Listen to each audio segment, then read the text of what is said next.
Con Antonio Pérez Henares, presidente de la Asociación Escritores con la Historia. ¿Qué mejor lugar que contar la historia que donde sucedió la historia? ¿Qué mejor espacio para contarlo que donde sucedieron tantas cosas como es la ciudad de Toledo?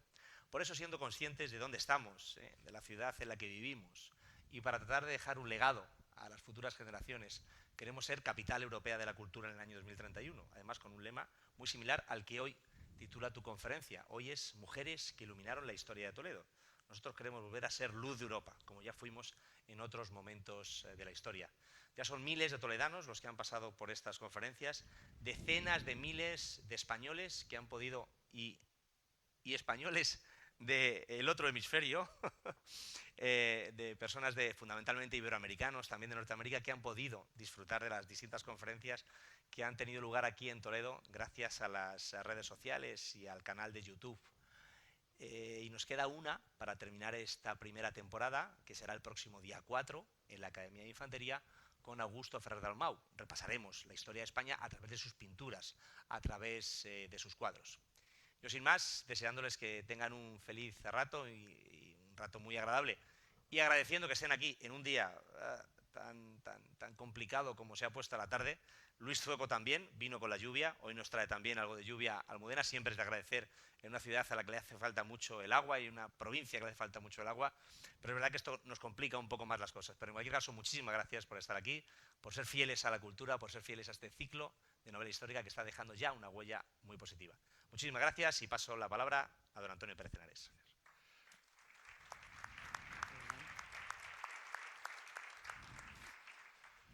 Bueno, pues gracias, alcalde.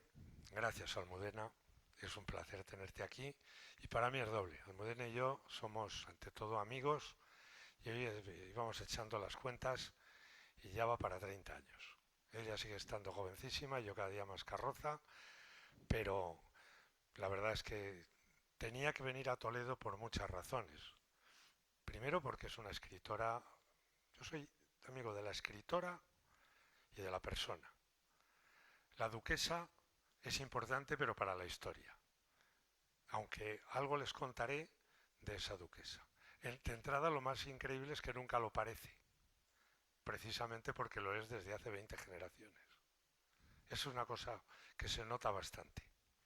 Almudena, así al natural me han dicho muchas veces, pues no parece duquesa. Y digo, porque lo es, claro. Bueno, ¿Eh? no, es que cada uno es como es, ¿no? Claro, efectivamente. Bueno, yo la conocí a raíz de la publicación de su primera novela, La Éboli. Yo salgo, soy el malo, Antonio Pérez. Claro. A partir de ahí se creó entre nosotros una fuerte amistad que dura hasta hoy y hasta siempre, eh, porque ella es ante todo una extraordinaria escritora, y lo recalco. Les diría que aparte de la Éboli, tiene una obra muy larga, pero yo siempre me detengo, aparte de la Éboli, hay dos novelas donde ella se ha adelantado muchísimo a otros novelistas y ha abierto muchos caminos. He ido a elementos de la historia de España que estaban desconocidos. Una de sus novelas es Los Ángeles Custodios. Narra la expedición de Balmis llevando la vacuna a todo lo que era el mundo hispano, donde estaba una enfermera llamada Isabel Zendal. Lo demás, lean la novela. En el 2005, Chani, mucho antes Sí, de que todo el mundo supiese por quién eso. era Isabel de Tendal. Esa novela dio lugar a otras novelas. No mucho, no hace mucho, otra, su última novela, La Virreina Criolla, ha trazado la vida de Gálvez a través de su mujer, y también hemos tenido luego una gran proliferación. O sea que explora territorios que son novelísticamente muy potentes. Les digo que tienen otras novelas. Yo voy a acabar diciéndoles que es toledana. Almudena es toledana, es más, es la que va a reposar aquí para la eternidad. Porque esta señora tiene reservada ahí, justo ahí en la catedral, están las tumbas de sus antepasados.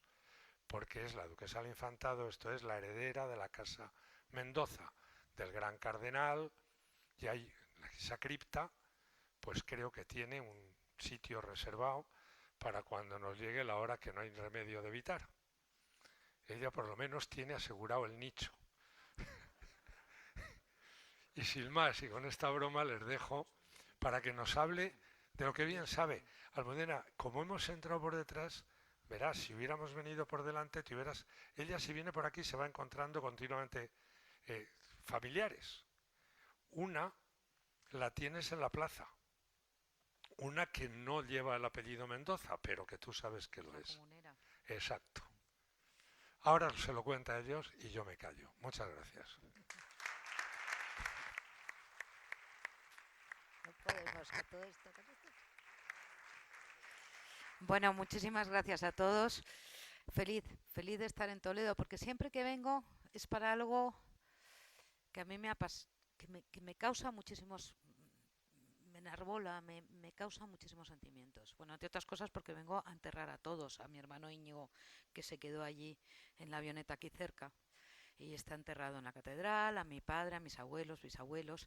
Acabo de estar, porque están rodando el arzobispado reportaje muy bonito en la catedral, que verán el año que viene, si Dios quiere, o al siguiente, y he estado precisamente grabando en la cripta del condestable don Álvaro de Luna. Aquí en Toledo he estado muchas veces enterrando a los míos, he estado muchas veces, creo que ha salido publicado en La Tribuna, el día que me dieron, mi primera protagonista va a ser María de Molina, mujeres que iluminaron la historia. En Toledo las hay a cientos. Yo me sentaba a preparar esta conferencia y decía, pero qué barbaridad, si no solo las que yo he tratado, que tengo 22 protagonistas, pero por ejemplo en la vida privada del emperador hablan 16 mujeres del emperador Carlos V, cada una en el momento que convivió con él, ¿no? Bueno, Toledo, aquí estaba Santa Teresa, la gran enemiga de mi maravillosa Éboli, que ya sabemos cómo se puso de moda crear conventos, y el primero lo crea aquí, pues se lo llevó a Pastrana a crear y se acabaron enfadando. No voy a contarles las historias de todas, pero sí de cuándo pasaron por aquí. He intentado centrarme un poco cuando pasaron por aquí. Y mi primera protagonista fue María de Molina, primero porque tengo ese recuerdo cuando, no sé si habrán leído el periódico, pero vamos, yo estaba nerviosísima con Juan Eslava Galán y era el primer premio importante que yo me presentaba literario. Y estábamos cenando todos, ahora lo paso. ¿Qué dices esto? Bueno, ahora me siento. Estábamos cenando todos debajo de la tumba de Garcilaso de la Vega, antepasado mío también. Entonces yo en silencio, teníamos un número 25 en la mesa, era la mesa número 25, yo nací el 25 de junio, es un número, todo iba, y estaba muy nerviosa. Sabía que había quedado finalista entre 6 obras. Bueno, para hacer la historia corta, yo decía, Garcilaso, ayúdame, Garcilaso. Gané el premio con María de Molina. Para mí fue emocionantísimo. Fue una novela que a mí me costó muchísimo escribir, porque son 54 personajes, y decía yo, ay madre mía, se me van a perder, que yo no hago ensayo histórico, que huyo, lo leo, el ensayo histórico lo leo sin parar, pero yo huyo del ensayo histórico. Yo lo que quiero es crear una historia amena. Y María de Molina era pues esa reina que fue 3 veces reina, con su marido, con Sancho IV el Bravo, se casó aquí, en Toledo, por eso la elegí. Con Sancho IV el Bravo, luego fue reina cada vez que se iba a la Reconquista, su marido, ella se quedaba de regente.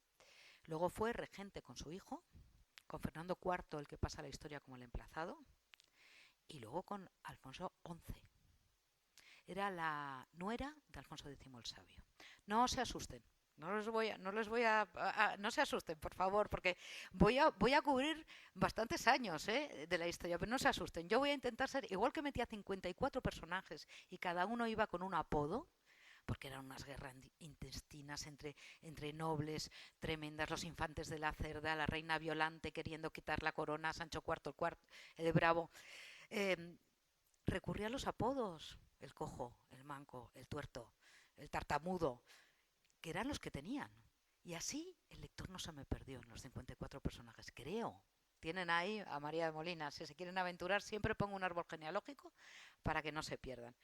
María de Molina pasa en Toledo muchas veces, muchos momentos de su vida, pero el momento más importante de su vida fue, y me voy a centrar en los momentos de Toledo, luego la vida de cada uno lo investiga cada uno si le apetece, cada lector si quiere.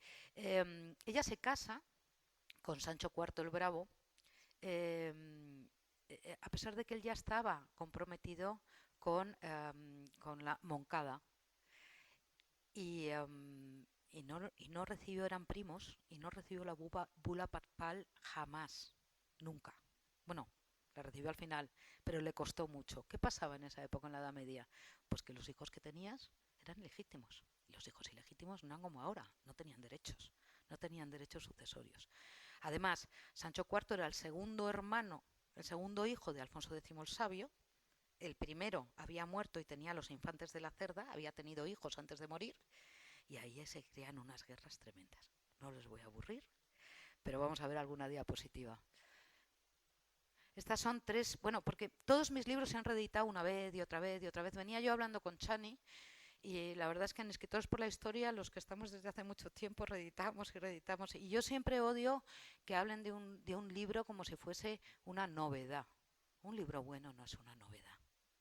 Seguirá vivo toda la vida, cada vez que un lector lo coja. Juan Eslava Galán dice que una vez que nosotros publicamos un libro, perdemos la posesión sobre él y ya es de todos los lectores. Ahí está María. María fue reina regente 3 veces, tuvo la gran sabiduría de aliarse con los concejos, y estamos hablando de una reina medieval, en contra de la nobleza, es decir, con el pueblo en contra de la nobleza, y consiguió grandes cosas con ello. Pero ella llegó en ese cuadro que es del siglo XIX, pero ella llegó a encontrarse las puertas cerradas de algunas ciudades cuando les iban a jurar en cortes, sobre todo a su hijo, a Fernando IV el Emplazado. Sancho IV, perdón, porque se me ha quedado un poco, no sé cómo lo hemos puesto en el ordenador. Sancho IV el Bravo. Sancho muere muy joven, se casan aquí en Toledo, todos hacen la farsa, les casa un sacerdote, pero en realidad no se pueden estar casando porque no tienen bula papal. Al final lo consigue, ¿eh? Solo les digo que al final le cuesta mucho, pero al final lo consigue. Batallas constantes, ella se quedaba aquí en Toledo. Las cortes eran itinerantes, ya lo sabemos, pero ella se quedaba en Toledo y Sancho bajaba siempre al sur en épocas de verano, porque en invierno se embarraban los caminos a la Reconquista, la Reconquista, la Reconquista. Aquí pueden ver un mapa de lo que era España en ese momento, en la época de María de Molina. Estamos en el siglo XIII, nada más y nada menos. Voy a ir rapidito, no se angustien, pero podemos ver lo que era todo Castilla, Navarra, Aragón, y lo que se iba, lo que iban, todo eso está reconquistado ya y queda el reino de Granada abajo. Está Alfonso X, ya sabemos que Fernando III el Santo conquista Sevilla y Alfonso X ya estaba viviendo en Sevilla. Aquí tenemos al suegro de María, con el cual no se llevaba demasiado bien, y de hecho se enfadó más de una vez con Sancho, con su segundo hijo, en defensa de los infantes de la Cerda, pero ya sabemos que los descendientes de los infantes de la Cerda, y esto es un chascarrillo de cotilleo, son los Medinaceli, que los habrán visto en los papeles de la prensa rosa. Bueno, pues durante muchos años colgaban un muñequito de la ventana, hasta el siglo XIX, la familia, los sucesores, colgaban un muñequito de la ventana colgando a Sancho IV el Bravo. Era colgando como diciendo, si es que tú nunca fuiste rey, teníamos que haber sido nosotros. Pero en fin, esa es la historia. Ella, en las Cortes, en 1295, iba con su hijo, porque es que era tremendo. O sea, inmediatamente quería venir algún noble, quería desplazarlo o defendían a los infantes de la Cerda en contra de ellas. Alfonso XI. Fernando IV el Emplazado pasa a la historia como el Emplazado porque juzga a los Carvajales en una toma que está muy cerca de Jaén y los tira, los condena a despeñarlos. Los condena a despeñar a los Carvajales que se habían peleado entre ellos en un pueblo, entre dos pueblos, y había habido varios muertos. Los reyes juzgaban en aquella época.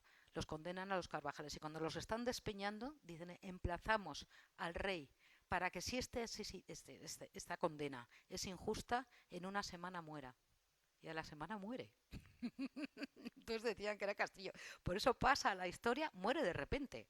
Nunca sabremos si envenenado, pero este es Alfonso XI, que era su hijo, pero murió María se hizo cargo de Fernando IV el Emplazado cuando muere Sancho, cuando tenía nada más que 9 años el niño, y tiene que esperar a la mayoría de edad, que era pronto, 14, 15, 16, normalmente en cortas los declaraban mayores de edad. Cuando muere Fernando IV el Emplazado, queda Alfonso XI. De nuevo María, su abuela, que ya era su abuela, se tiene que hacer cargo del niño. El niño nada más que tiene 1 año. Y tiene, bueno, pues mucho más que hacer todavía que con Fernando. Pero lo consiguió. Consiguió que él se afianzase en el trono y que llegase a ser la cabeza de los siguientes reyes que iban a pasar. Esa fue María. María pasó mucho tiempo aquí, pero también pasó mucho tiempo en Valladolid. Ella crea el convento de las Huelgas Reales, hace el convento de las Huelgas Reales, que muchos lo conocerán, y es donde está enterrada. Aquí tenemos un pedacito de lo que es su enterramiento, que al final es donde quedan nuestros trajes viejos, que lo dije yo el otro día dije yo aquí, mis parientes, no lo siento, mis parientes ya, sus almas estarán en otro sitio, aquí quedan los trajes viejos, los últimos trajes viejos. Tenía que hablar del condestable, que lo tenemos aquí al lado, y de Juana de Pimentel, su mujer, el enterramiento. Es el enterramiento de los condestables de Castilla, que está aquí, en Toledo. Y ahí es donde tengo a todas las mías. ¿Quién fue la mujer que pasó por Toledo y que iluminó Toledo cuando él era el gran valido? Es que don Álvaro de Luna es increíble, porque pasó de ser lo más alto, que fugaz es la política, a de repente lo último. ¿Cómo quedó? Este es el juicio, decapitado. Di una conferencia en el Senado, que me llevó Chani, sobre este cuadro. No, este ya está muerto. Bueno, le despojaron de todos sus bienes, el rey le había hecho riquísimo, tenía muchos castillos, muchas tierras, no solamente lo decapitaron, sino que además le despojaron de todos sus bienes, y a su mujer la llamaron la triste condesa, porque iba vagando pobrísima, sin nada. Lo tuvieron que enterrar los frailes con los pobres. Luego ya lo trasladaron aquí a Toledo. Sus sucesores lo acabaron trasladando aquí a Toledo, pero a él lo enterraron con él. Y en realidad él fue el que dirigió todo el reinado de Juan II. Y estamos ya en los padres de Isabel la Católica, el padre de Isabel la Católica. Hemos pegado un salto en la historia. Este cuadro es tremendo, que es el que está en el Senado y el que me tocó. Isabel San Sebastián hablaba de la entrada en Granada de los Reyes Católicos y yo decía, qué bonito cuadro. Y yo 1 hora hablando delante de este decapitado. Pero bueno, la novela salió, la conferencia salió bien, y la novela de Juana de Pimentel, de ella he hablado en mi novela sobre el Marqués de Santillana, que la voz de la novela es una Mendoza, es Catalina, la condesa de Haro, que también la ven enterrada con unas volutas muy grandes en la catedral de Burgos, otra Mendoza. Estoy llena de parientes a lo largo y ancho de toda España. Aquí está Juana de Pimentel y detrás tienen el retablo. Y justo debajo, en esa reja que ven ahí, es donde nosotros bajamos y nos enterramos. Que no sé si han bajado ustedes alguna vez, pero en fin. La Beltraneja. Yo después voy a contar chascarrillos, no voy a contar solo historia. Después de publicar Éboli fue impresionante. Yo era abogado en ese momento y entre un poquito de demanda y un poquito de demanda escribía un poquito de Éboli. No sé cómo la escribí, sinceramente. Luego siempre cuento, que es una curiosidad, que tenía 300 páginas y se acaba quedando en 150. Pero hice caso a mis editores, eso te lo he contado alguna vez, Chani. Y tuvo éxito, porque yo decía, estos pichones, era una editorial que acaba de comprar el sello Planeta, estos pichones, que me van a pagar por publicar. Yo decía, pero si yo les pagaría a ellos. Bueno, se hicieron inmensamente ricos, porque Éboli eran 30 ediciones, se tradujo a idiomas como el griego y el turco. Fue impresionante, yo no me lo podía creer. Coincidí con Antonio Gala, me acuerdo, en mi primera feria del libro, pues de esto hace ya 30, ¿cuántos años? Hemos dicho una barbaridad. Y me decía Antonio, oye niña, tú que eres tan jovencita, que sepas que esto no es lo normal, que lo mismo en el siguiente pinchas. Pues es verdad, porque los libros es como todo, nunca sabes por qué has tenido ese éxito. Yo creo que el secreto es que salga del alma cuando estés escribiendo, pero también puede salir del alma y que no le guste a los lectores, no tenga el éxito esperado. ¿Quién fue la excelente señora? La excelente señora se llamaba la Beltraneja en Portugal. La excelente señora era la hija de Enrique IV el Impotente, el hijo hermano de Isabel la Católica, hermano de Alfonso, y hermanastro y hija de Sancho IV, de Enrique IV el Impotente. ¿Por qué me lanzo a por ella? Pues porque mi agente en ese momento me dice: oye, Ayun, léete el libro de Marañón, el ensayo de Marañón sobre la Beltraneja, porque él estudió un poco el cuerpo de Enrique IV el Impotente, y ya hay un logtic, hay una cita abajo de los ensayos que te choca mucho. Y ponía en la Biblioteca Nacional, esto ahora se sabe porque ha salido hasta en los guiones de Isabel la Católica, que los corregí yo, pero cuando yo publiqué la Beltraneja no se sabía. Hay una nota de abajo, en el ensayo de Enrique IV, donde pone que hubo un viajante que vino, siempre se dice que la historia la escriben los vencedores, pues que vino a la corte de Isabel la Católica y que oyó que la Beltraneja pudiera haber sido hija de una fecundación artificial.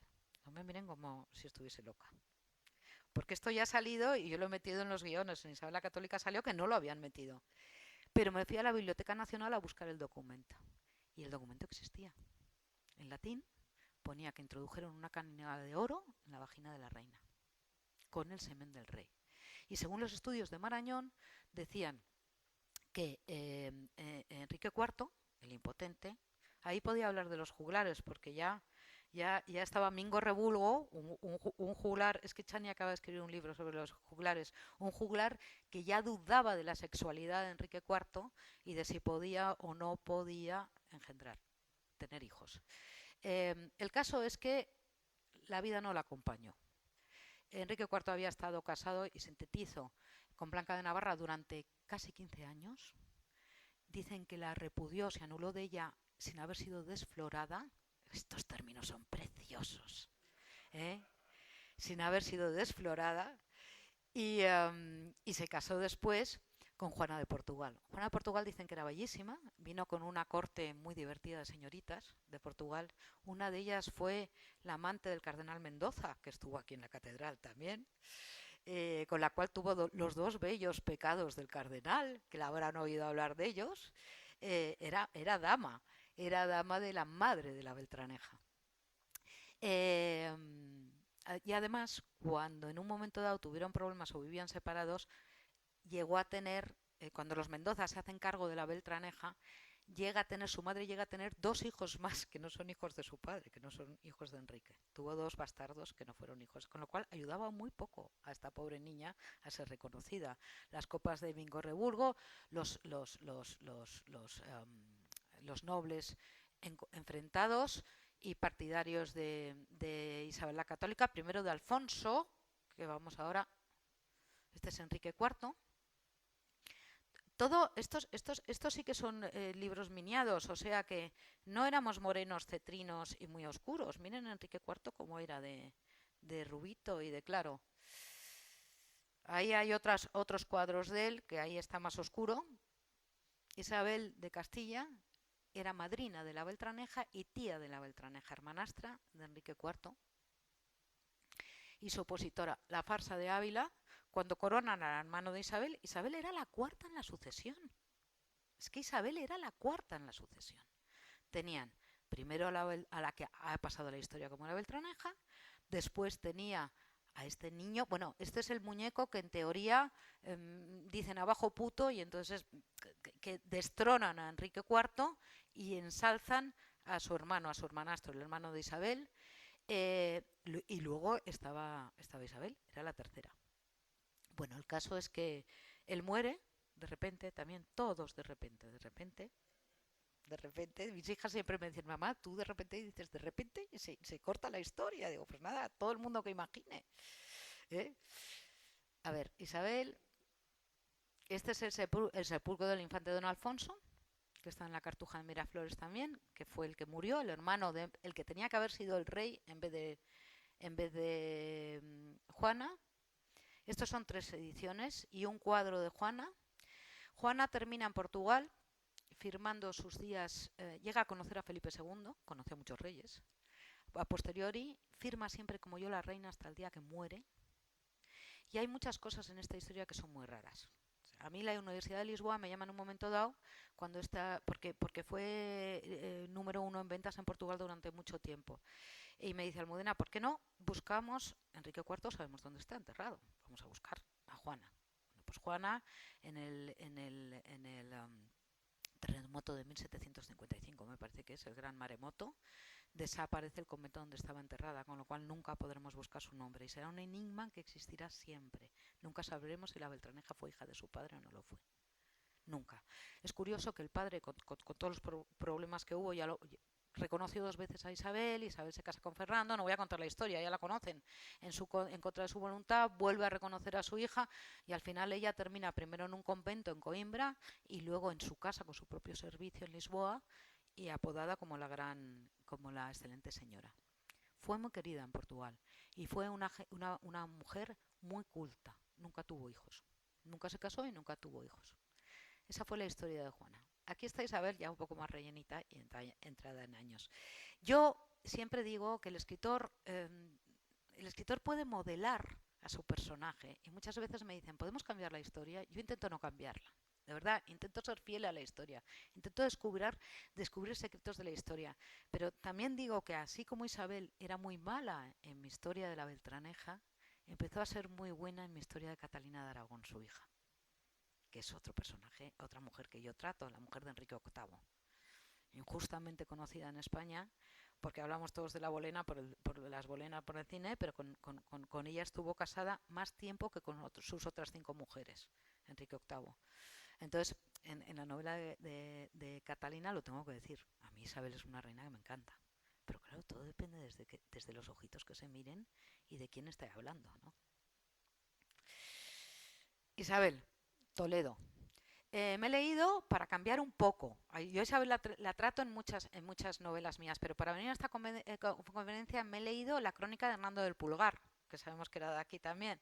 Entonces habla de las 5 veces más importantes que estuvo ella. Hubo un momento dado, antes de la toma de Granada, voy a decir, ¿no? Pero bueno, aquí tenemos, es que me ha gustado, porque ahora ya lo tenemos restaurado entero, pero es San Juan de los Reyes, hecho por el arquitecto Juan Guas, que era el arquitecto de mi familia también, y a mí me encantaba Juan Guas. Y bueno, ya sabemos que este convento lo mandan a hacer precisamente por la victoria de Toro contra los portugueses y cuando ya consiguen terminar con la Beltraneja. Es por lo que tenemos en San Juan de los Reyes aquí en Toledo. Y bueno, aquí en Toledo, Isabel, no voy a contar nada nuevo. Tiene a Juana, nuestra maravillosa Juana la Loca, apodada por la historia, la llega a tener. Nombra a su hijo, al único hijo que tiene, pero que no llega nunca a reinar, porque lo llega a entronizar, a nombrar sucesor en las cortes de Toledo. Y aquí en Toledo vive muchas cortes, Isabel, muchas. Pero vuelvo a decir que las cortes eran itinerantes, con lo cual, y más Isabel la Católica, se movía sin parar. Ahora, en Toledo sabemos y creemos, no sé si es leyenda o es realidad, a lo mejor alguien me puede decir algo, que vivía en la misma catedral, en unos aposentos que habían muy cercanos, y ella vivía ahí, probablemente ahí es donde parió a Juana. Isabel de Portugal. Hemos pasado al nieto de Isabel la Católica y a otra mujer importante. ¿Qué quería decir de Isabel? Bueno, Isabel... Yo a Carlos V es que, claro, es que he tratado a todas las mujeres de Carlos V, a todas. Y Por amor al emperador, una novela que tengo que se llama Por amor al emperador, que ahora es difícil de conseguir, pero que la voy a reeditar pronto, empieza hablando de su tía Margarita. Carlos V fue otro hombre educado por mujeres, un gran hombre educado por mujeres. Entonces, es educado por Margarita porque Juana estaba aquí en Tordesillas y la vuelve a ver con 17 años. Acompañado por Leonor de Austria, que es otra protagonista mía, que la pobre se acaba casando con el rey de Portugal y con el rey de Francia, y el gran amor del emperador. Para mí no hay ninguna duda. Nunca le fue infiel, pero sí tuvo amantes después. Tuvo a Bárbara de Blomberg, por ejemplo, la madre de Juan de Austria. ¿Qué pasó con Isabel? ¿Por qué mencionó a Isabel? ¿Qué pasó con Isabel aquí en Toledo? Que murió. Isabel murió aquí en Toledo, estuvo a los 39 años y perdió la vida aquí. A mí ella fue una gran reina, trajo una cultura tremenda. En Portugal en ese momento las cortes tenían mucho más boato y mucho más riqueza que en España, y esa es la corte que ella trae a, aquí a Toledo o allá donde fuese, porque estuvo muchos años sola, ¿eh? El emperador prácticamente llegaba, la embarazaba y se volvía a ir otra vez de viaje. Entonces, bueno, pues la historia iluminó Toledo. Isabel, sin duda, iluminó Toledo. Lo que pasa es que murió aquí también, pero bueno. Aquí tengo a mi maravillosa Éboli, varias ediciones. ¿Cuándo estuvo Éboli aquí? Aquí había 3 mujeres iluminando Toledo al mismo tiempo. Bueno, estuvo en Autos de Fe, cuando las cortes cuando Felipe II pasaba por Toledo, pero a mí siempre me encanta hacer un paralelismo entre las 3, que es Isabel de Valois, la tercera mujer de Felipe II, que se casa en el Palacio del Infantado en Guadalajara con Felipe II, pero luego viene aquí a Toledo. Isabel de Valois era hija de Enrique III, que murió en París, atravesado el ojo por una lanza, y de nada más y nada menos que Catalina de Médicis, la gran Maquiavelo de ese momento. Es la que le dice a Isabel de Valois que se haga amiga de la Éboli, porque es la que conoce la corte española. A ella la mandan muy jovencita aquí, muy chiquitita. Pero están todos aquí en Toledo. En ese momento está Isabel, está Ana, está toda la corte, y está una mujer que a mí me encanta también mencionar, que es Sofonis Banguisola, la pintora. Entonces, ella daba clases de pintura. A Sofonis Banguisola le daba clases de pintura a la reina, le encantaba pintar. Aquí luego se la llevaba. Las cortes eran itinerantes y se llevaba a la pintora, pero fue otra gran mujer que estuvo aquí en Toledo.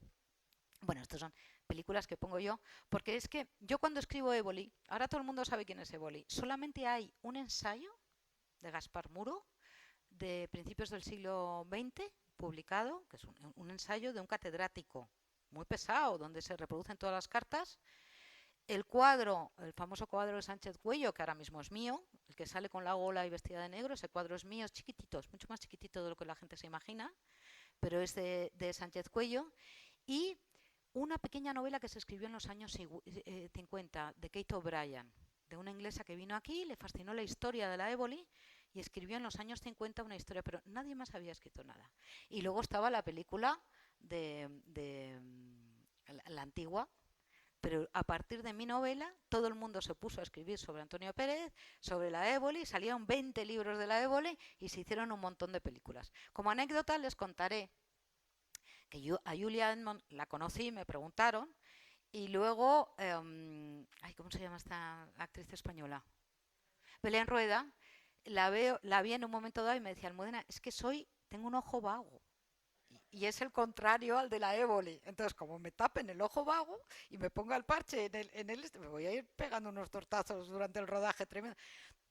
No pasa nada, le dije yo, tú póntelo en el otro que nadie se va a dar cuenta. ¿Es verdad que nadie se va a dar cuenta? Nadie se va a dar cuenta. Lo primero que le dijeron, te has puesto el parche en el lado contrario, pero bueno, esas son anécdotas que yo les cuento, porque un libro cuando empieza a correr trae muchas cosas con él, trae muchas infinidad de cosas con él. Igual que, por ejemplo, con Tico Medina fui a Pastrana cuando estaba escribiendo la novela y no me dejaron entrar en el Palacio de la Éboli. Lo había comprado la Universidad de Alcalá de Henares y lo estaba tirando abajo, y cuando yo lo estaba escribiéndola, no pude entrar en el palacio.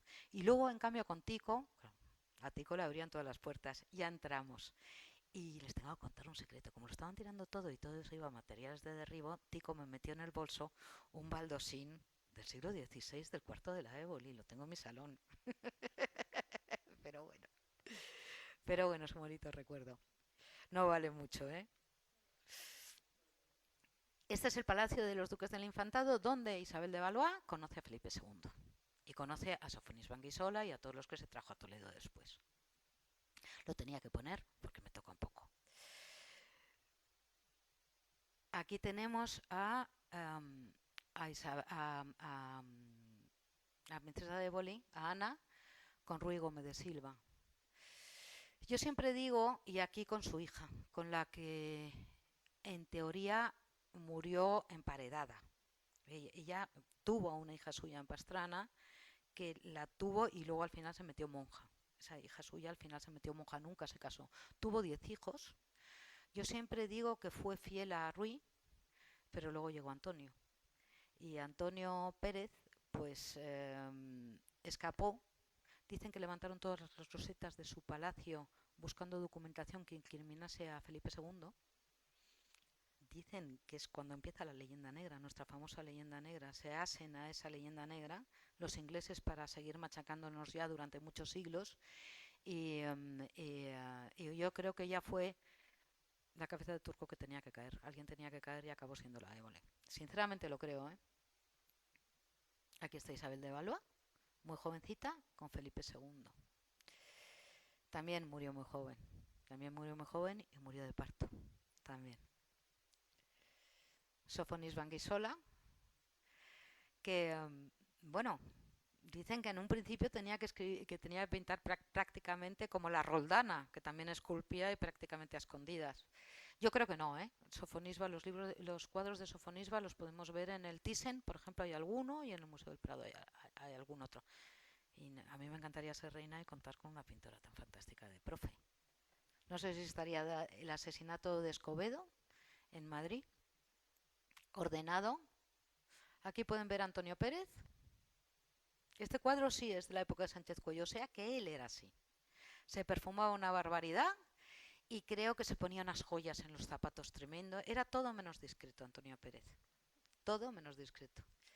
Y bueno, pues sí, sí. Los amoríos de la Évole con Antonio Pérez son reales. Eso sí que existieron. Y aquí tenemos el enterramiento de la princesa de Évole en la colegiata de Pastrana. Porque cuando los franceses vinieron, que aquí arrasaron bastante también en Toledo, en los enterramientos de los Mendoza también arrasaron mucho. Entonces hubo muchos huesos que se acabaron llevando a la colegiata de Pastrana y hay otros que están en Guadalajara. Y estas son algunas de mis protagonistas. Podría seguir hablando de la sí, ya hemos terminado. Podría seguir hablando de la comunera. Podríamos hablar de la comunera, que era hija de Tendilla. Era hija de Tendilla. Yo no escribí sobre ella porque se acaba de publicar. Yo cuando saco la Évole buscan un target en las editoriales que es escritora, pues más o menos. Yo nunca pensé, la verdad, siempre me encantó escribir, pero nunca pensé que me iba a dedicar a la literatura. Luego la vida te lleva por esos derroteros y hace mucho tiempo que no redacto demandas, gracias a Dios las leo, pero de redactarlas ya no las redacto. Y entonces pues empezaron a buscarse ese target y hubo una época en los 90 y 2010, por esa época éramos muchísimas las escritoras de novela histórica que estábamos. De hecho aquí en Toledo teníais un par de profesoras que escribían muy bien novela histórica y creo que una de ellas fue una de las que escribió sobre la comunera. Y nada, y no sé cuánto tiempo he hablado, Chani. Tú sabes que yo suelo hablar 40 minutos. No sé si me he pasado más o menos. Muy poco. ¿Encuentras que muy poco? Bueno, sí, como soldado, en Pastrana. Sí, sí, en una de las películas. Y tú estás en todos los ajos, sí, ya lo sé. Sí, sí, como uno de los soldados. Sí.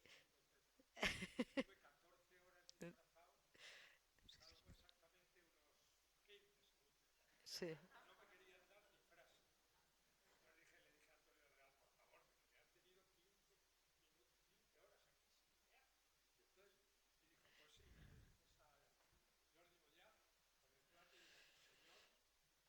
Pero mira, la Évole, por ejemplo, yo quise romper un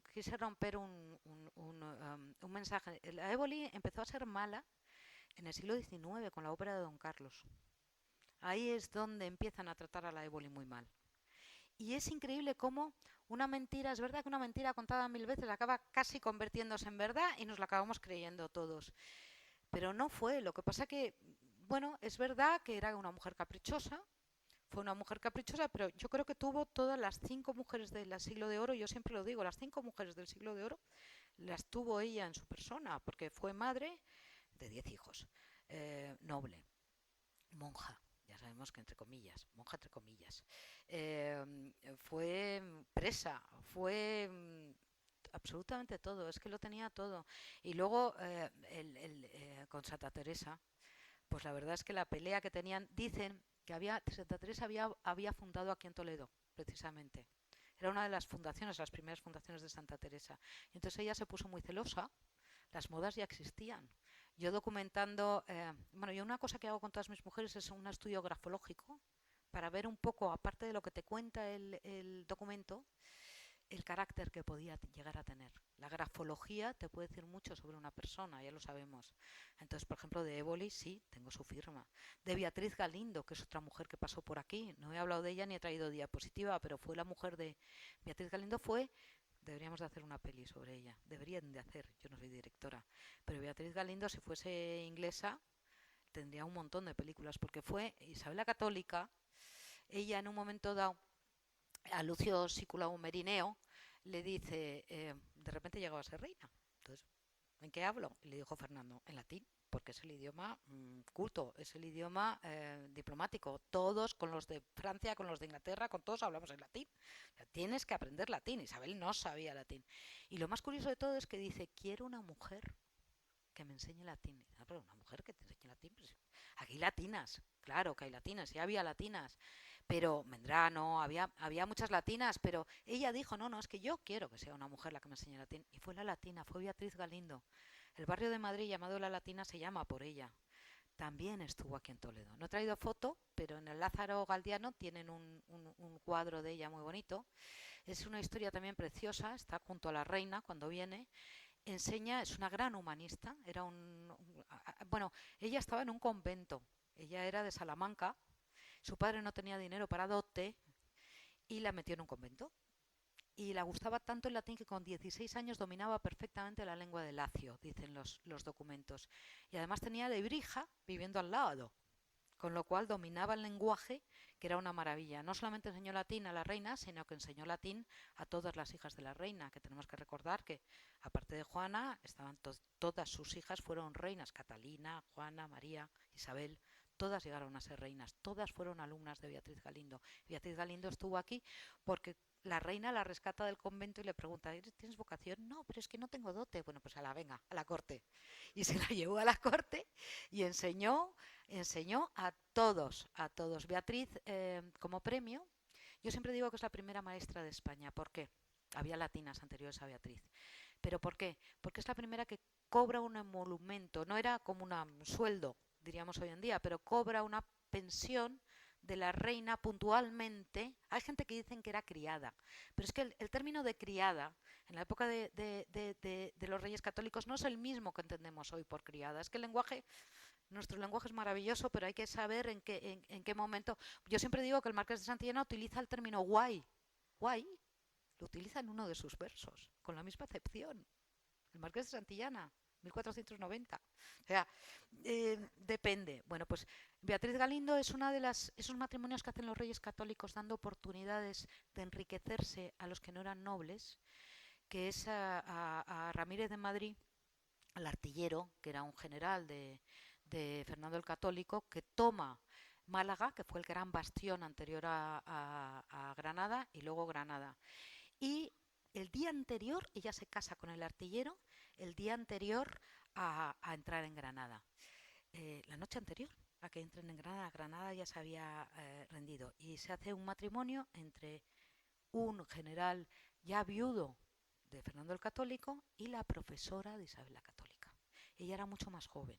Ya era mayor, porque ya tenía 24 o 25 años cuando se casa con el artillero. Pero lo que es curioso, porque hay muchas cosas de Isabel la Católica que no sabemos, o que se siguen descubriendo. Lo que es curioso es, en esas capitulaciones matrimoniales, que me las leí enteras, la propia reina, aparte de dotar al matrimonio, dice, que a mí me pareció tremendo, el artillero tenía ya 3 hijos de su primer matrimonio, ella había muerto de parto, su primera mujer, y dice, si tiene hijos con Beatriz, todo lo que nosotros los reyes le vamos a dar a él será para los hijos de Beatriz.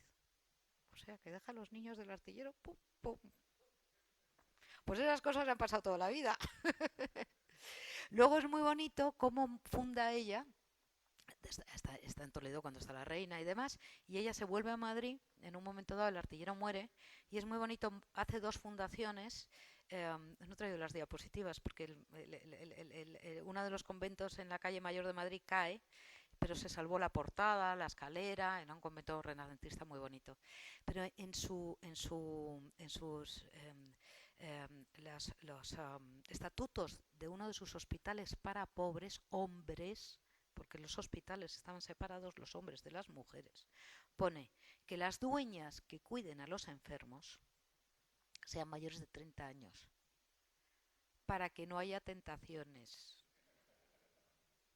Pero es curioso, es que esto lo escribe Beatriz Galindo, bueno, son casi 30 o 40 páginas de estatutos, y esto los escribe ella, para que vean, cuando dicen que las mujeres no escribíamos y no éramos cultas, oye, pues esto lo escribe Beatriz Galindo en los estatutos de una de sus fundaciones.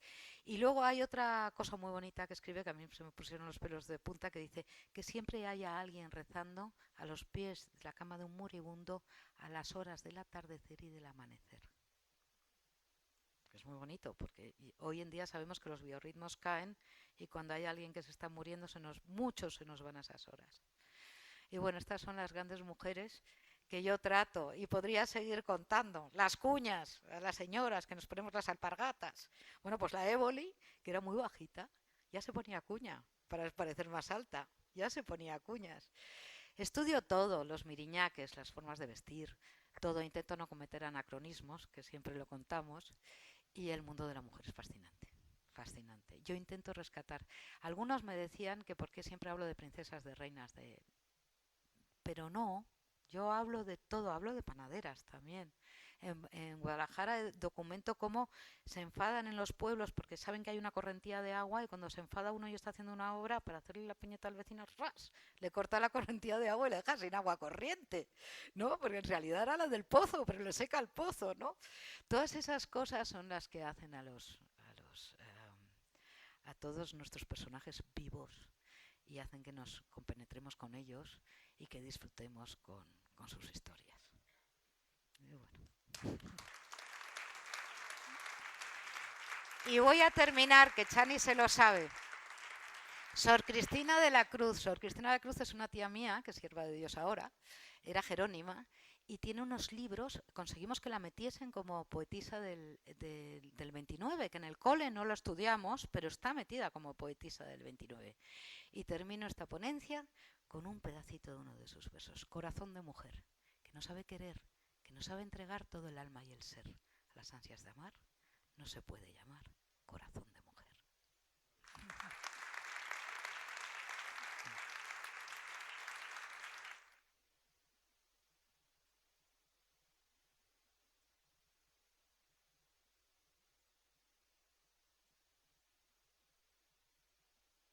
Algo, no sé si me has quitado, sí.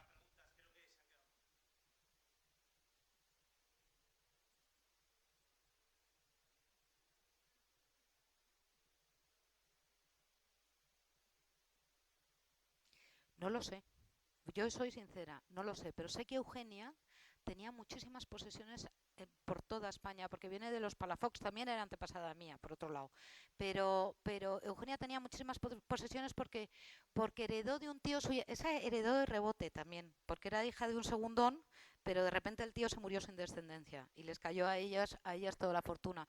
Y sé que tenía a lo largo y ancho, pero hasta en Santander, tenía multitud de propiedades. Lo de Toledo no lo sé, pero lo podemos investigar. Lo puedo preguntar.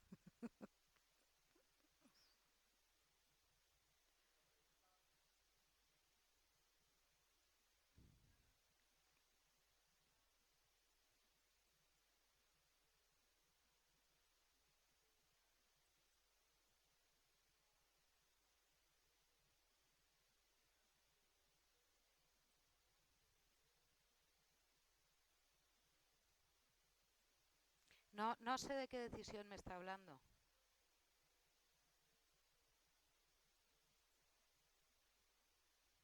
¿Usted se cree todo lo que se publica en la prensa? Estoy viendo que sí. Sí, yo he dejado 10 años un terreno urbanizable para que use un pueblo entero. ¿Eh? No, es que se lo cuento. Entonces, después de 10 años dije, o me lo compran, o me lo alquilan, o se van. Y ni me lo compraron, ni me lo alquilaron, ni se fueron. Pero hoy venimos a hablar de literatura. Y un juez dijo que se cerraba.